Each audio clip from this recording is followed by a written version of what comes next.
I'm Carol Popovich with the Region of Waterloo Public Health Department. I provide staff support to the Community Garden Council and Network, representing over 52 gardens and 1,200 gardeners. With the increased interest in community gardening, we've also noted an increase in the demand for skill and knowledge development around gardening. We interviewed 84 different gardeners last summer, 2012. They shared some of the amazing things that they were able to learn.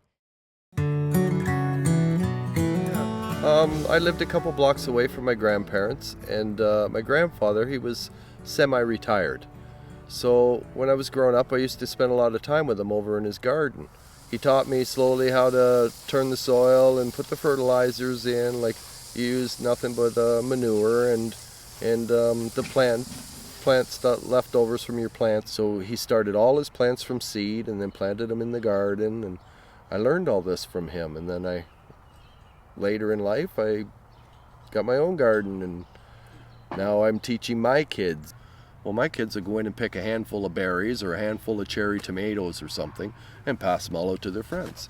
And so the kids are all learning at the same time to respect where the food comes from. I grow all kinds of things, peppers and onions and garlic and tomatoes, and we make our own salsa and our own spaghetti sauces for the winter. And the people in the garden plot next to me, they're relatively new, so I'm kind of mentoring them. And then I have an older fella that lives here that has a plot down from me, and he's teaching me still things that I don't know. I've got a mentor too, right? So it's really a good community thing to have these kind of gardens, because you can learn from the people beside you or down the row from you, and it's really neat. And it's community building, really. When I was a kid, I really enjoyed gardening. I did it as a badge for sort of a scouting equivalent program. And then later, when my wife and I were first married, we lived in a place with a small backyard, but she knew I enjoyed gardening, and she bought me this book called Square Foot Gardening by Merrill Bartholomew. Elliot Coleman actually has two season extending books. They're a fantastic resource, because in the winter when you can't garden, they're fun to reread and just revisit like an old friend, like a good reread of any good book. And hopefully will educate me further for when I retire and I've got more time. Back in Hamilton, before we moved out to this area, I had even a bigger garden, and I always wanted to encourage the guys to see where food came from, and it really got rid of their phobia for any vegetables. They ate broccoli as little kids. Nothing threw them off because they saw how it grew. They helped. But of course, being young kids, you only had so much attention span. So we go to the garden. I would make them help me on a nominal basis for at least 15 minutes, and then we'd pull the bikes out of the trunk and they could bike around the local park, and I would keep working longer, and then we'd go home. My eldest son, even though he's working in a bank right now, has also started community gardening in Waterloo. Well, it's great in the summer to come here, especially around this time of the evening.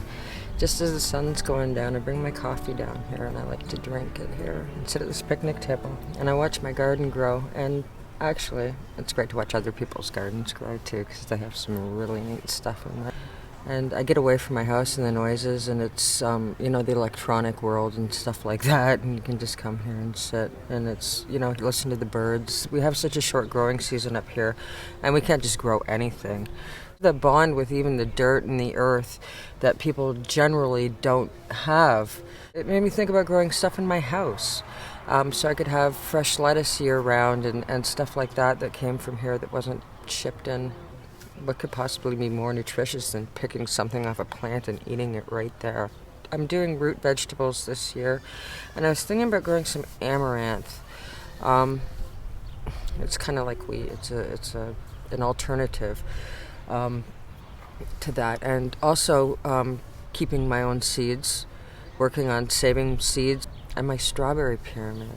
It's the first time it's been outside. I made that pyramid in my garage. I made it in my garage from a pattern I got from the internet, and I thought it looked really neat. And I had it previously in my living room, in a corner of my living room, and I was growing strawberries in it there. So I got a few strawberries, but it wasn't really so successful. So I'm hoping outside it's going to be more successful if I can keep the birds off of it.